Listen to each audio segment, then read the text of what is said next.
My name is Phil, and I run a company called SoloDallas, devoted to making a line of products named the Schaffer Replica line. I reverse engineered some of the most classic AC/DC sounds, which ultimately brought me to work with AC/DC and Angus Young himself. I'm excited to be taking a test drive of this once-in-a-lifetime guitar rig that we're going to give away to a lucky winner. The sounds of Back in Black, the guitar sounds, everything about Back in Black, it just hits you like a blade. And I started marveling about the sounds and the tightness of the album to a point where I think that that particular album, the way that it's played and recorded and engineered, conceived, and everything about it is just so penetrating. And I believe that it never lets you go, in fact. With me, it had a sort of effect where I just knew that I had to discover how those particularly guitar sounds were made. And I discovered a unique device that had been used by Angus Young. Angus Young was replying to a specific question. Angus, do you use any effects? And he said, no, I just use a Schaffer Vega diversity system. And that's a wireless system that he used to use. And he said, for me, that's probably the best. But that was an answer to what guitar effects do you use? And he just said, I use none other than the Schaffer Vega diversity. And when I read that phrase, I really saw that light bulb over my head, and I knew I was on to something. When Angus was presented with a Schaffer, that was in a live club in New York. We're talking about end of summer 1977. And he spoke initially with Ken Schaffer, the inventor of that actual piece of equipment.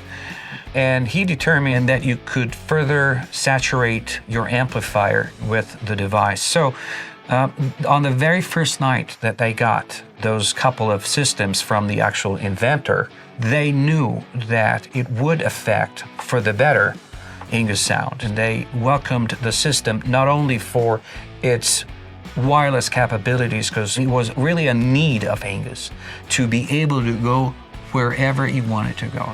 Very important to him, especially at the time, because he's always been a very wild performer.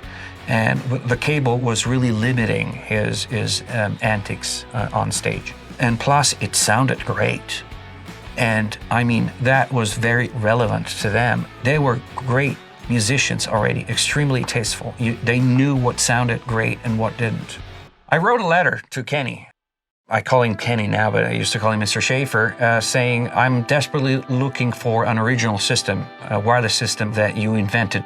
Do you have any unit left that you'd like to give for scientific purposes?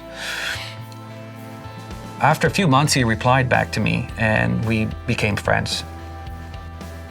He still had some units, which he gave me, and I started reverse engineering those very units. Angus Young caught a voice of the fact that I was doing this because some fans wrote, one fan particularly, an AC/DC fan, that was following the blog, which I still thank to this day, sent a letter, regular mail, to Angus' house.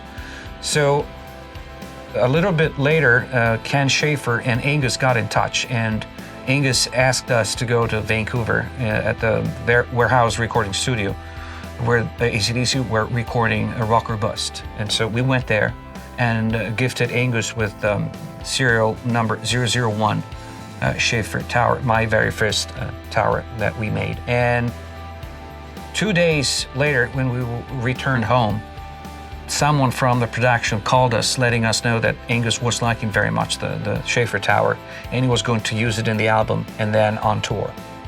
So our relationship started like that with them, and we provided them with a number of Schaffer Towers, even subsequently in the following years. We were very warmly received in the studio, which was one of the best things that happened in my life, understandably. He was, has been, is, and will be my hero forever. I still remember the day that my mother brought me the tape cassette of Back in Black, back then in July 1980. And since then, the album has changed the way that I listen to music, and I play music as well. But I think we already spoke enough about it. It's about time we hear the thing. This is the actual rig that the lucky winner is going to get, and it's comprised of a Marshall cabinet. This is a reshoot cabinet loaded with vintage speakers. And then we have a Marshall JTM45 modified by us into a JTM50, which is the actual amp that Angus got to use for many years in the studio and live. And in this configuration, it's exactly the amp that got to be part of the sessions of Back in Black, and before that, Highway to Hell. And then we have here our Schaffer Tower. So we're going to briefly run these and to give an idea of what they sound like. Let's try the amp on its own first.